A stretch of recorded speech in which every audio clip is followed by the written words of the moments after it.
Hello everyone, welcome back to Gaming Basics.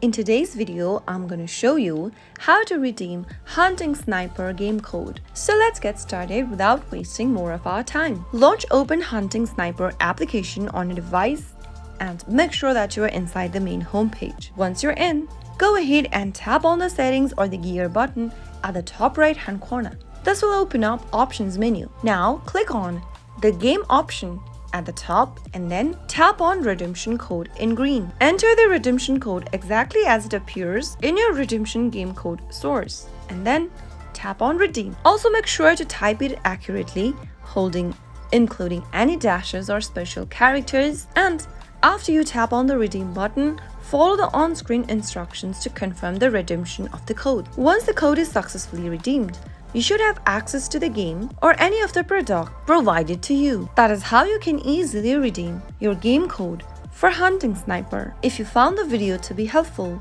go ahead and give us a thumbs up. Don't forget to subscribe to our channel by hitting the subscribe button. Also press the bell icon so that you'll never miss another upcoming upload from us. I'll see you again in the next episode. Goodbye till then.